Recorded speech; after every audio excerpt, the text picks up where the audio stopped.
We're gonna get into it, and the title of this workshop session, it's pretty self-explanatory. So understanding digital royalties like a pro, and not much can be added on what it's going to be the session about.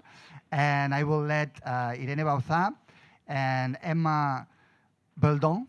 Oui? No? No, Très yes? bien, Yeah. très bien. Très bien, merci. In my usual sort of Anglo way of things, I mispronounced your surname before. Apologies for that. No worries. But yeah, let's have a round of applause to welcome Emma and Irene, please. Thank you. Okay, so everybody hear me right? Yeah? Okay.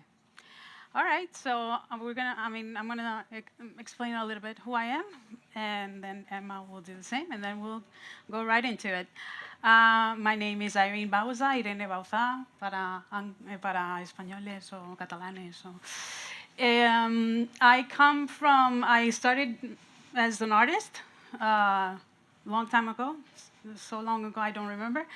Um, and then I had two records out, and then I turned into the music business side of the music industry.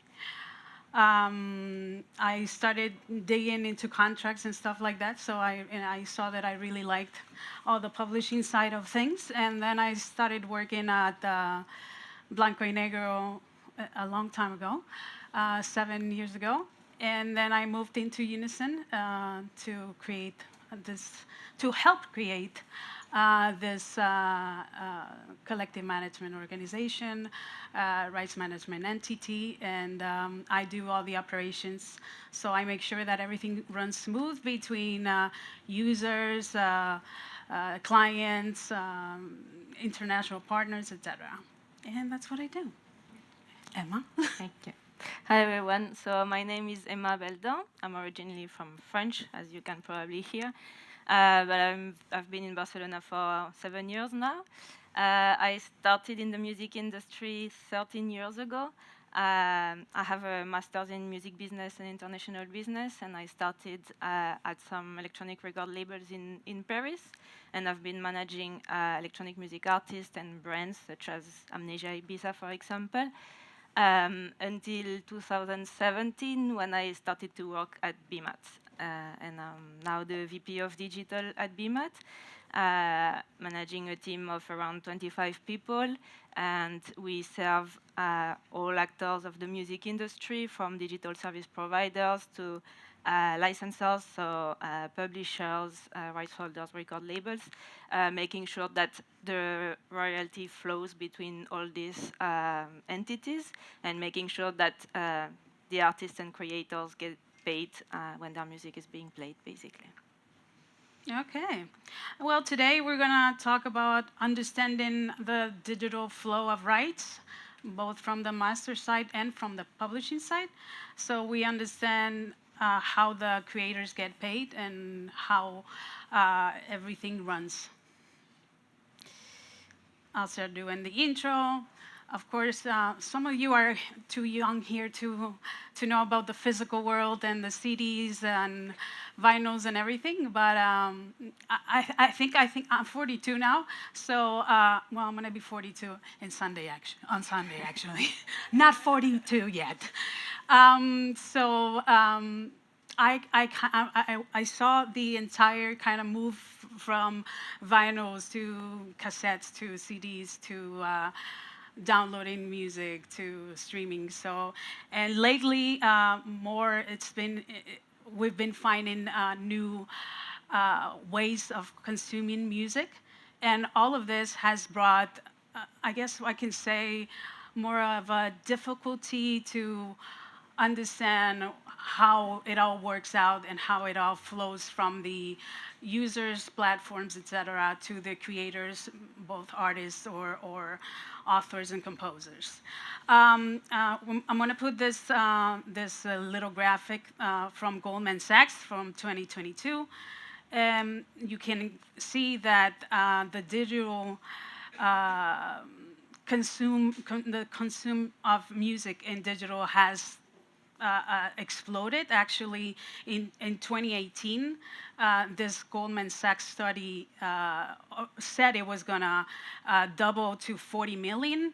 And now in 2022, it's saying it's actually going to be to 50 something billion, sorry, US dollars. So I guess the pandemic created a more of a need of a digital consumption of music, and so it's growing faster than anticipated. Yeah, and just to give you an idea on how big is the recorded music market, there is this pie chart from the IFPI Global Music Report from this year. So in 2022, the global recorded music rated 26 billion US dollars. It's a raise of 9% compared to the previous year. And you can see that out of this 26 billion, 67% is due to music streaming. We arrived more than 70% if we also add digital downloads, which is going down but still present. So yeah, I think it's a good time to focus on digital and making sure that we do things properly.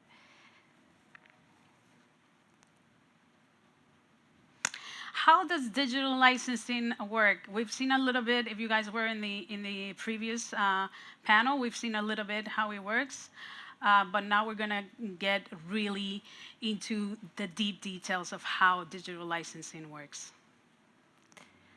Okay, so before entering into details on licensing and the actual royalties, I think it's good to remember that when we talk about the music business, there is two different parts. When we talk about a song, there is two different parts and actually two different worlds. Who of you know the difference between a composition and a sound recording? Okay, a good amount of people, so I won't be speaking yes. Chinese. I'm going to explain it for those of you who don't know it. This session is more going to be like a one-on-one on how digital royalties are working, so we will start from scratch. So from one hand, you have the composition, which is basically the lyrics and all the melody. It used to be the lyric sheets and the music sheets, so it was like something on paper, and this involves its own copyright. The publishing rights, so the rights related to composition, belong to the authors and composers and to their publishers if they have signed a publishing deal. On the other hand, for us to be able to listen to the actual music, we need the music to be recorded, right? So you have the sound recording world. We also call it master part. And this belongs to the recording artist and to their record label if they signed an agreement with a record label. We will see that it's not necessarily the case anymore. Yeah, so in this case, these two parts generate two separate licenses and two separate royalties. So on one hand, you have the songwriter and the publisher collecting composition royalties, and on the other hand, you have the recording artist and the label collecting the sound recording royalties. Usually, the publisher, they serve the role of copyright representative for their writers and composers, and the labels have the same roles for the recording artists. You want me to see it here? It's not moving anymore. No? I guess I'll move it. Okay. You want to explain the two different types of licensing? So there are two types of digital licensing. So for both sets of rights, there can be either the direct licensing, which is directly from the rights holders to the platforms, to the DSPs. So directly the right holders would be the labels or the publishers licensed to the platforms directly, or the collective licensing through CMOs, where the license of the works it's for the package of works of the members or clients, either of the CMO or their RME.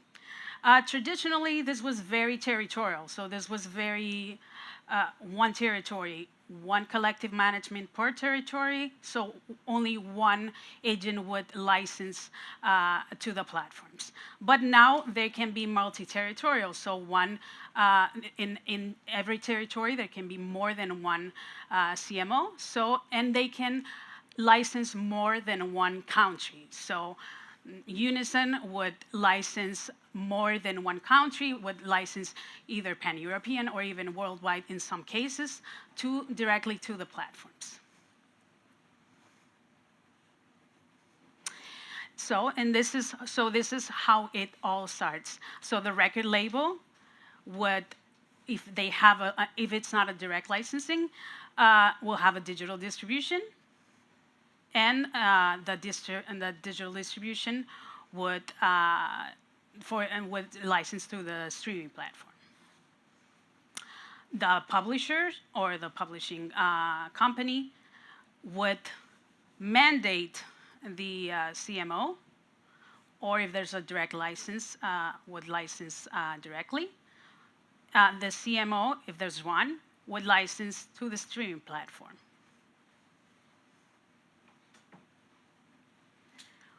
Okay, so now that we've seen the two sides of the story and how each one of them licensed, we're going to get into deep in each one of the types of rights. Okay, so I'm going to start with the master rights licensing for digital. So, in order to be able to provide music on their platforms, the DSPs need to obtain a license from the sound recording rights holders. This is a direct license, meaning that the record labels will go directly to the DSPs, the digital service providers, to license their sound recording rights, or they can go through a digital distributor that will license the label's rights to the DSPs.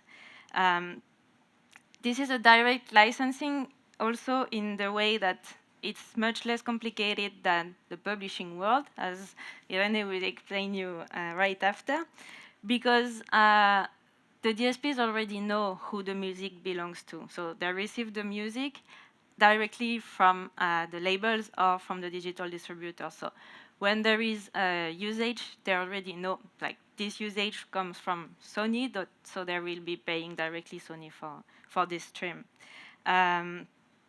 So on one hand, you have the licensor, who can be a label, digital distributor, or even the artist himself. And on the other hand, you have the licensees, which are the digital platforms, the digital service providers. The licensors gives the rights to the licensees to be able to use the content, and in exchange, the licensee is paying the sound recording royalty to them. So it's very one-to-one relationship and pretty straightforward. It's working now. So historically, this was mostly in the physical world. The artists and producers had to sign with a record label in order to release their music on the market. This was mostly due to the high production costs, which were supported by the record labels. So the production costs include, of course, the recording sessions, the mastering, artworks, promotion, promotional tours, etc. The artists themselves were not really able to support all these costs by themselves, so they would go to a record label who would take care of all this on their behalf. Today, thanks to services like TuneCore, DistroKid, CD Baby, I think Edward mentioned it in the panel right before, it's much easier for independent artists to get rid of the record label and put their music online. They can use these services to release their music directly without needing to find a record label that would be willing to sign their music. But for these do-it-yourself artists who use these distributors, the DSP still needs to get a license to stream the sound recording. So in this case, it's the artist who controls their own sound recording, and they act as their own record label. Um, so as a summary, here you have at the bottom the recording artist who either go through a record label and then the record label goes through a distributor and then to the DSP. Or you can have artists, do-it-yourself artists who would go through a distributor like TuneCore. In this case, the license will be directly from artist to distributor and distributor to DSP. So there is like many different ways, and the intermediates, so the distributors and record labels, are not mandatory anymore. I didn't put an arrow between artists and DSPs. I did this on purpose. This is possible, of course. Some big artists can have direct deals with distributors, with DSPs, sorry, but it's more unlikely. Most of the independent artists would still need to go through a digital distributor. Imagine the DSPs would have to negotiate, there is millions of artists, they wouldn't have to negotiate millions of licenses, and it's not sustainable for them. So this is why we have these intermediate companies. So each green arrow here is an actual license, an actual contract. On the left side, you see that the content comes from the rights holders. So in this case, the content is what the labels and distributors would deliver to the DSP before the release. So it's going to be all the assets, the sound recording, so the audio files, all the metadata, artworks, etc. Everything the DSP needs to be able to put the music online. And on the right side, you have the revenue flow from the digital service providers to the rights holders, which we'll explain a bit more in details in a bit. Okay. Let's move to the publishing rights. This is the fun part starts. Okay, so in the publishing side, there are two types of rights to be licensed. The reproduction rights, or also known as mechanical rights, and the public performance rights. Each set of rights are used in the digital consumption, so they need to be licensed. In some countries, each set of rights is managed by different entities. In the US, there are CMOs for performing rights and for mechanical rights. And traditionally, even for mechanical rights, sometimes it was the publishers themselves. So this makes it already a little more difficult than the master side. How does it actually work? All the CMOs involved, remember, it can be one or more territories, so it can be either multi-territorial or just one territory. It's been more and more multi-territorial with the years. And have to license to the DSPs. And also direct licensing with major publishers, like we said, exists. But of course, you can see how many CMOs are there in the world. Lauren said 200. It's around there, between 180 to 200 CMOs. So the DSPs have already to negotiate with all the CMOs, plus if there are any direct licensing with majors or big publishing entities, or licensing hubs. Licensing hubs are groups of licensors that get together and say, we're just going to license all of our works at once. It is not a reciprocal relationship. It's not I send content, or the publishing or the CMO sends content, and the DSP sends the revenue for that content back. It is not like that. Because publishers or CMOs do not send content to the DSPs. So the DSPs, in the beginning, they don't know who they have to pay for their works, for the compositions. So there's more time, more entities involved, and more time involved because they have to license with each one of the CMOs or each one of the entities involved.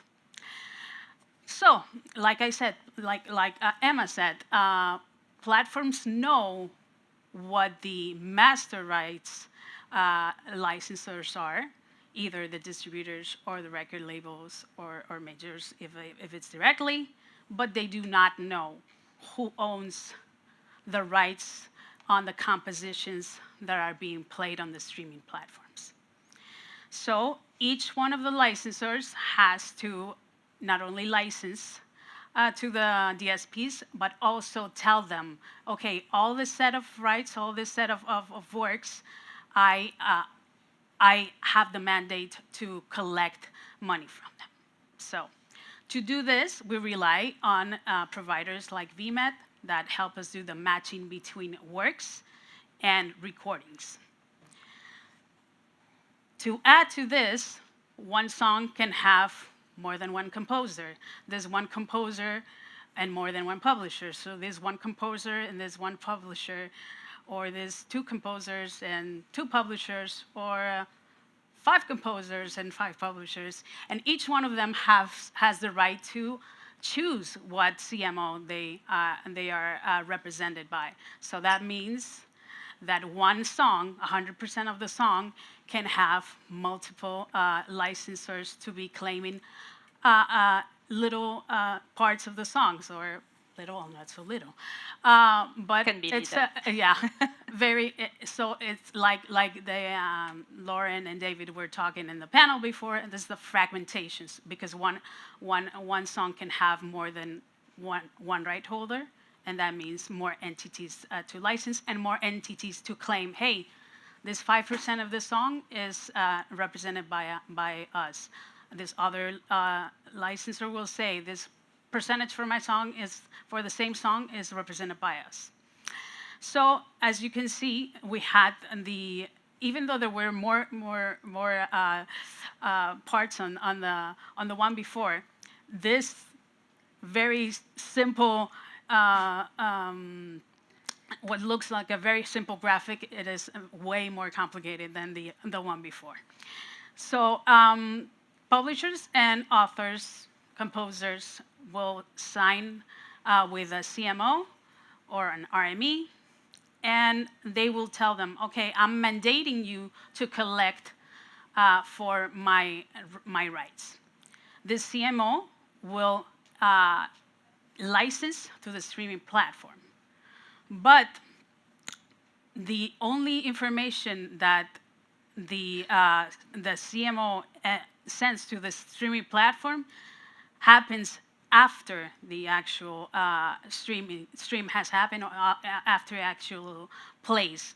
There's no content coming from the CMOs to the streaming platform before there's been a stream.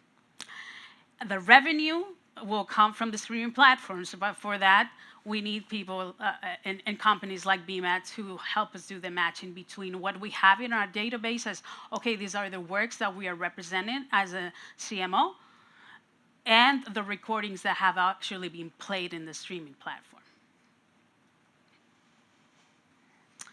What is the revenue distribution? How does it work? What's the weight between master rights, publishing rights, and how does it work? So yeah, how is the actual revenue being calculated? Well, first we need to understand that the terms and conditions for each deal are confidential, and we cannot display anything, but each license is different. There is not one single license that a DSP will have with all the rights holders. It depends on the licensor's capacity to negotiate, basically. And the revenue is distributed according to the music consumption and the profit received by the DSPs. The profits change every month or every quarter. So yeah, when you see this platform pays this amount per stream, everyone complaining because this DSP is paying very low for one stream, like these kind of things, this is quite inaccurate, actually. I mean, we can extrapolate and try to find like a medium of how much is being paid, but when we look into the detail, this varies every month in every territory for every Don't ask rights holder. anymore, please. Very inaccurate. We cannot say how much one stream is because it changes every month. Because like she will explain in a minute, depending on what the platform makes that month, well, it can be more per streaming or less per streaming, depending if the play is coming from a free model or it's coming from a subscription model. It changes very much. So do not make your calculations thinking like that. Okay, I have 1 million streams. I'm gonna be a millionaire. It's not going to happen.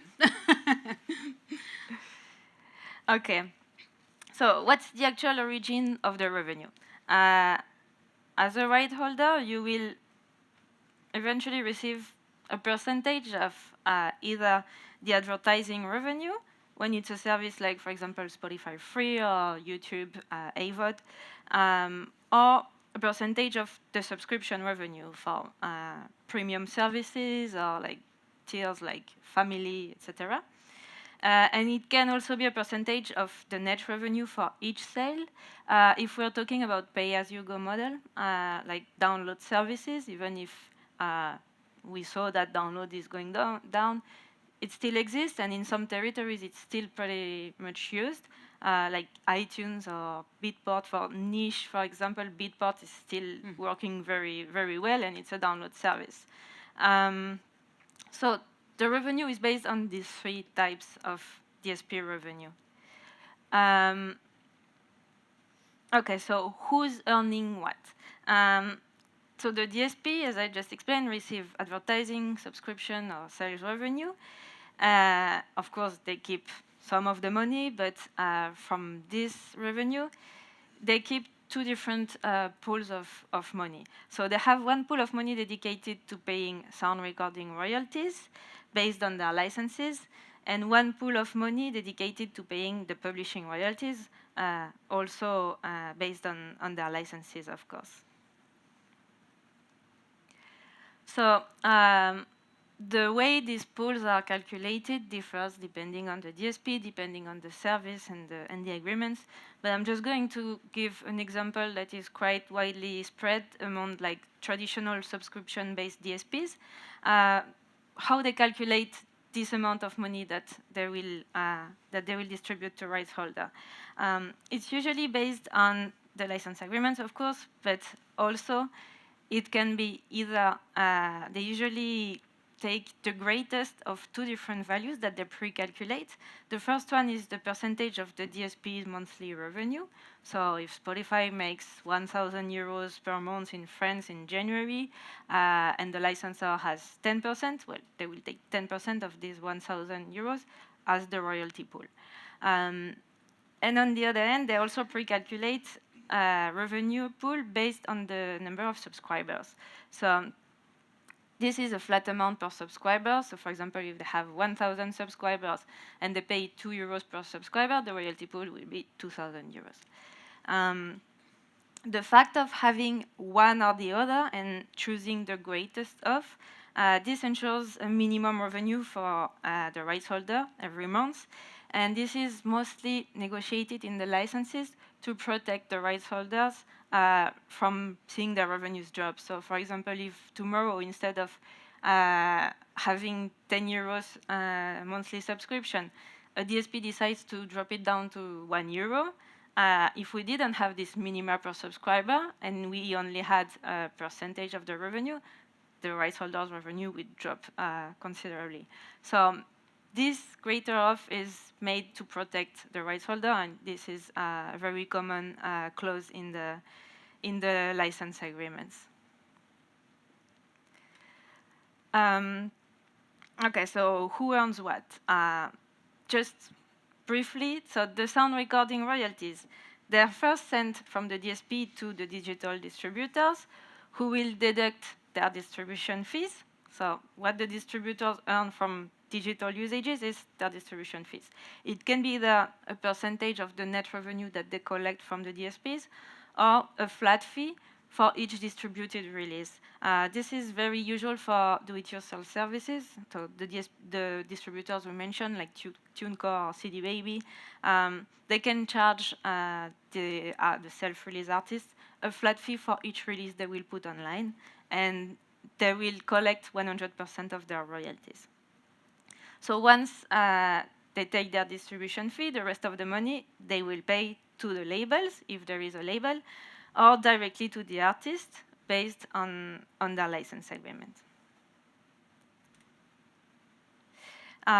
So how this is distributed, every month the DSP will send a royalty statement to the distributors or straight to the label with the associated revenue. So it will be a list of all the sound recordings that the label controls with the calculated revenue, the number of stream or downloads, and the calculated revenue.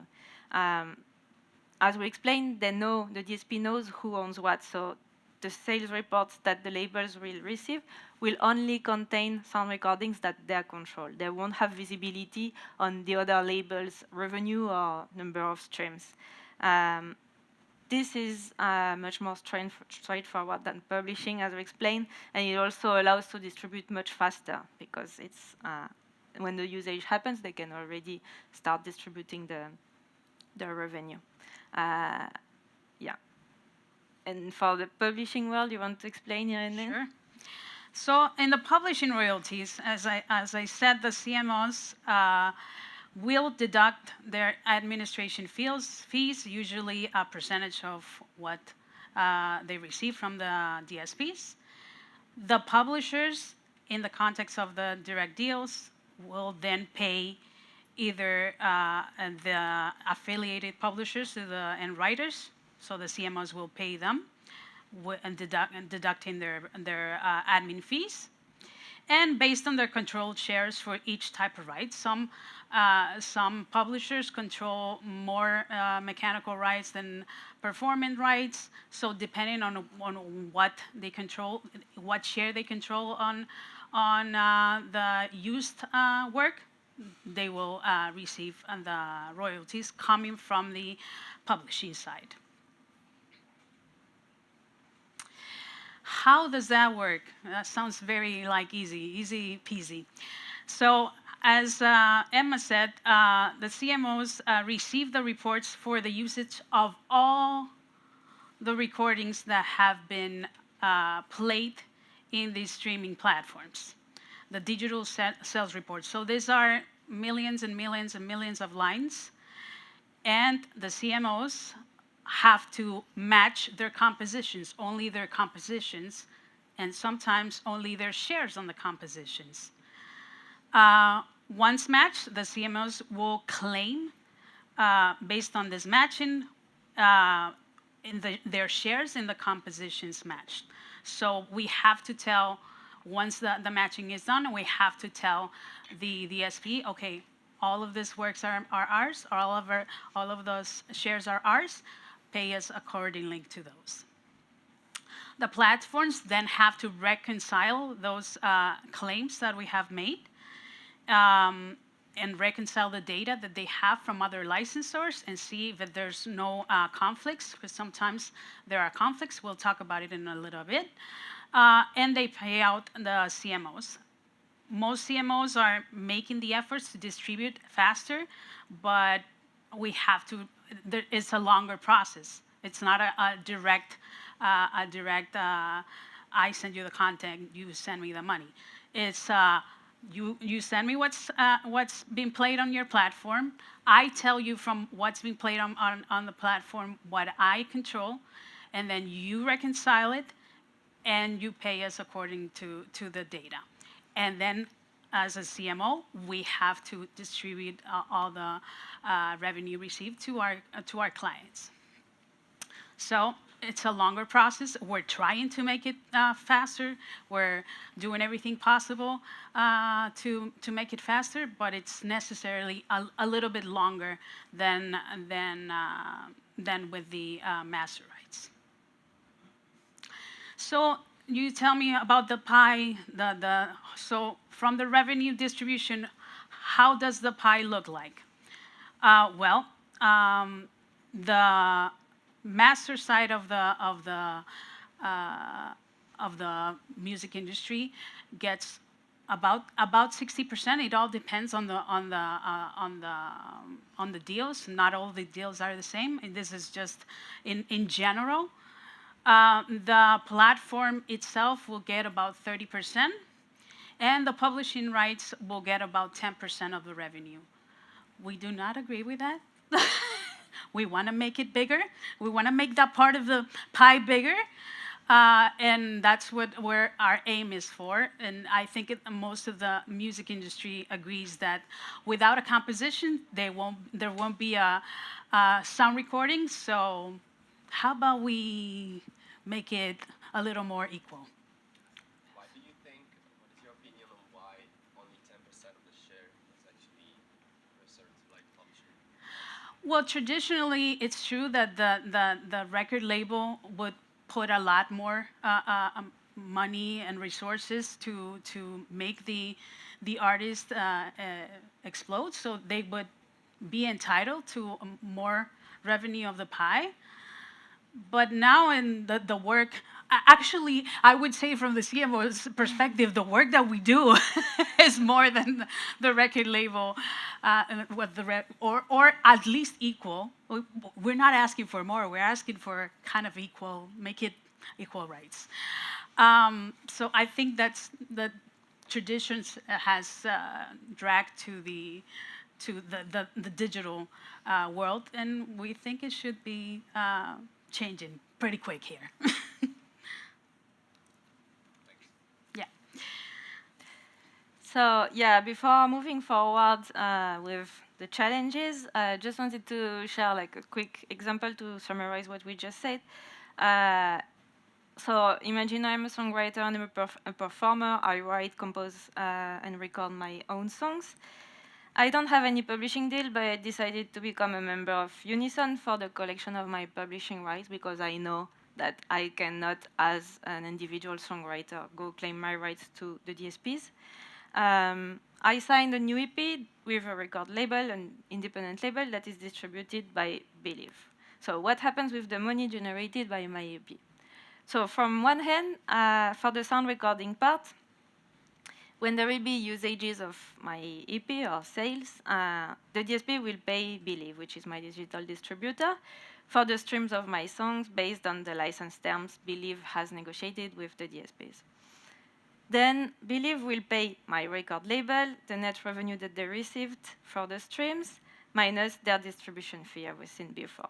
And finally, my label will be paying me my final royalties, which will be usually a percentage of the net revenue that they will receive from the digital distributor. This is also different depending if I sign a license with the label or I sign like a master deal, like giving my full rights to the label.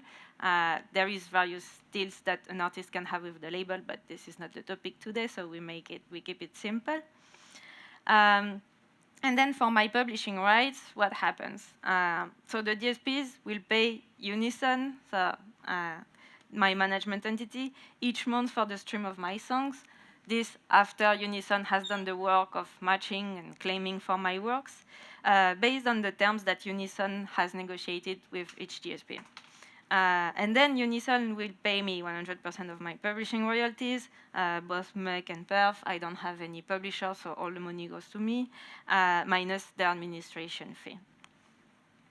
So yeah, this is what will happen with my money if I'm a self-released artist signing with an independent label. So yeah, now we're going to go, as we explained a few times, this is not always very straightforward to collect digital royalties, and there are many challenges along the way. So some of the challenges that we can encounter are, for example, metadata issues.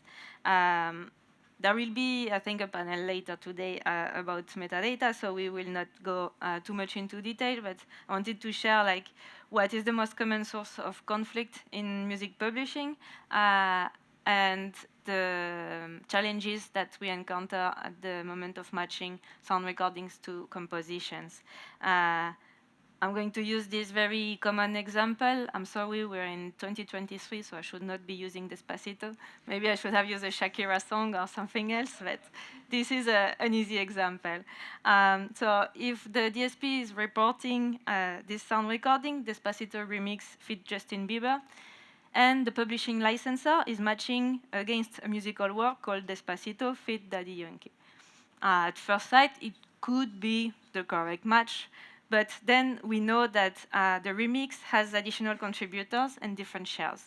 So in the remix, Justin Bieber is singing his part in English, so he has a share of the songwriting.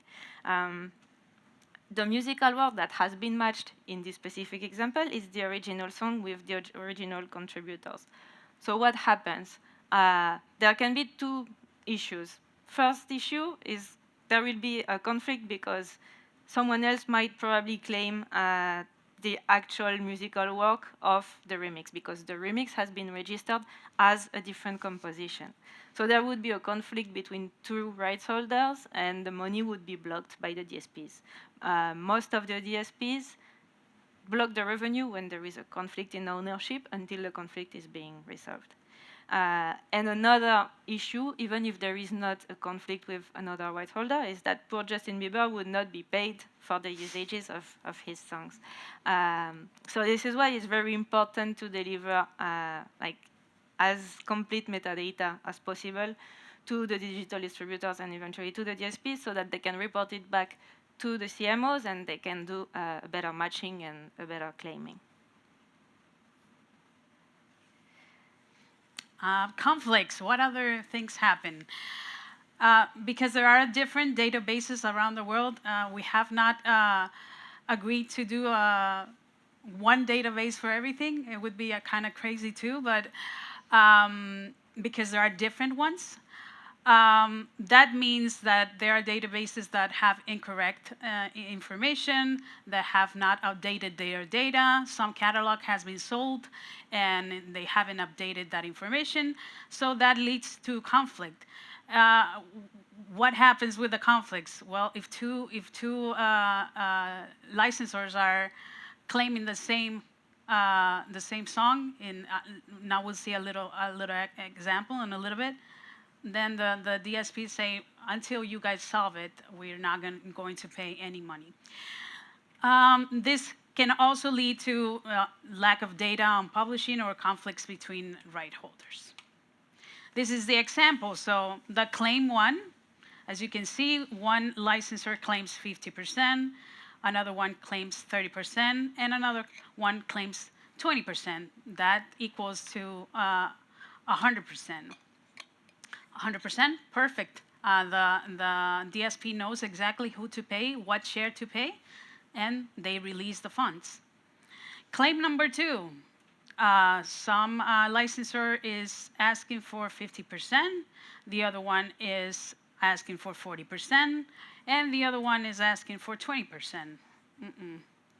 That's more than 100%. So somebody has the wrong data, or somebody's released a percentage and not told the other party, etc.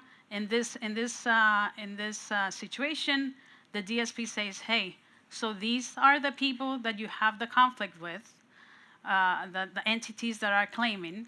You gotta get together and say, okay, who owns what, and who's representing what, and what happened that it's now 110%." So until it goes to 100%, the funds are not released. In claim number three, somebody's hasn't updated their databases, and there's some contributor missing, because the licensor number one is claiming 30%, licensor number two 20%, and licensor number three 20%. So that's less than 100.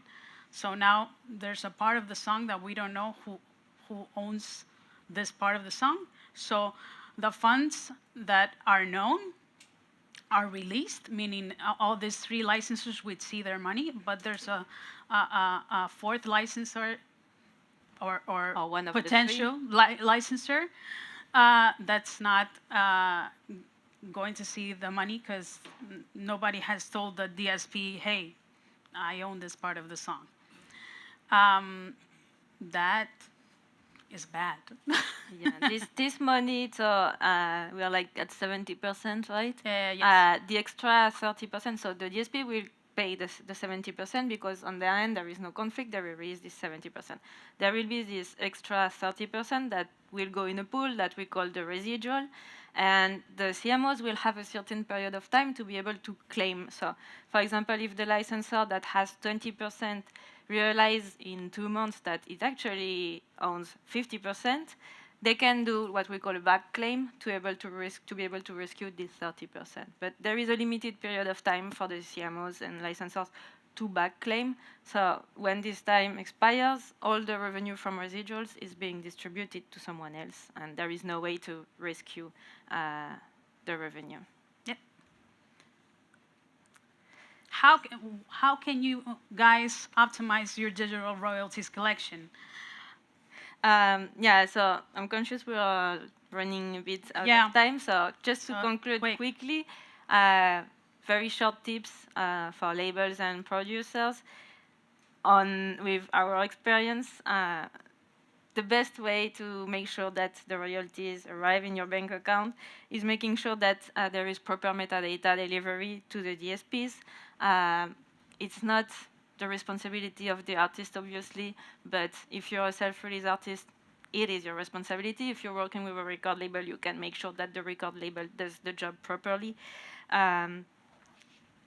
We should avoid duplicated ISRCs, for example. If you can communicate to your label who wrote, composed, and published your song, every extra metadata that can be delivered to the label and then to the DSP will increase your chances to see your royalties on your account. And for the publishers and songwriters, well, this is where most of the work needs to be done. First, our advice is to get affiliated to a CMO or an IME like Unison to manage your rights, because as we said, it's very complicated for an individual songwriter to go claim revenues to the DSPs. Ensure that you register your works as early as possible, and ideally before the release, before the commercial release, so that when the release goes online, they're already registered with your CMO. The late registrations can cause delays in the payment and also prevent you from receiving all your royalties, as we explained before in the last chart that Irene was showing. Maybe this extra 30% that we're missing is someone that forgot or that didn't take the time to register their works with their CMO. So when the CMO received the DSR, they didn't have the work in their database, so they were not able to claim it. So the earliest you register your works, the most chances you have to be paid. In case of multiple contributors, you need to make sure that you provide the split sheet to your publisher and or your CMO. If this is a collab with 3 different artists, you need to tell them what is the percentage that you own. This is also one of the causes of the delays in registration. We've seen that mostly also in urban music when there is 1,000 contributors. They take a lot of time to agree on who will take which share, and this causes delays in the registrations. And finally, in the best of the worlds, if you could communicate composition metadata, including the ISWC code, which is the code that will be assigned to your song when you register it with your copyright society. If you can provide this code to your producer or record label, this will help them, well, this will help your CMO doing a proper matching and collecting your royalties fairly. And this is it. We don't have time for any questions. No? Sorry, we run out of time, but Sorry, the too good much news, the good information. news is that Irene and Emma will be here with us before the next.